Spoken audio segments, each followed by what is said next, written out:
పాకిస్తాన్ రావల్పిండిలోని అడియాలా జైల్లో ఉన్న పాకిస్తాన్ మాజీ ప్రధాని ఇమ్రాన్ ఖాన్ పార్టీ పాకిస్తాన్ తెహ్రీక్ ఏ ఇన్సాఫ్ మద్దతుదారులు ఇప్పుడు ప్రపంచవ్యాప్తంగా నిరసనలైతే చేస్తున్నారు. ఈ క్రమంలోనే తాజాగా ఈ పార్టీ మద్దతుదారులు వాషింగ్టన్ డీసీ, యూఎస్ఏలోని పాకిస్తాన్ రాయబార కార్యాలయం వెలుపల గుమిగూడి ఇస్లామాబాద్లో మరణించిన వారి కోసం ప్రార్థనలైతే చేస్తూ నిరసన తెలిపారు. ఇమ్రాన్ ఖాన్కు మద్దతు తెలిపేందుకు పాకిస్తాన్ ప్రవాసులు ఈ ప్రదర్శనలు అయితే చేశారు.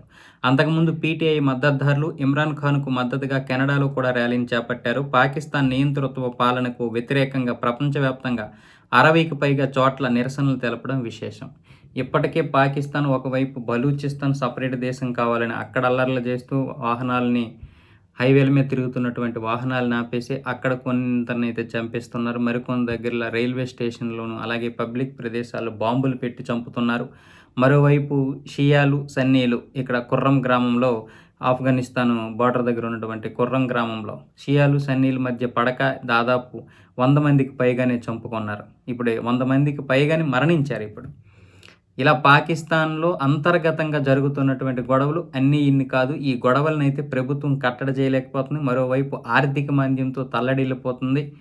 మరోవైపు వనరులు లేవు. మరోవైపు సంపాదించడానికి పరిస్థితులు అనుకూలించడం లేదు. ఇన్ని సమస్యలతో కొట్టుమిట్టాడుతుంది పాకిస్తాన్.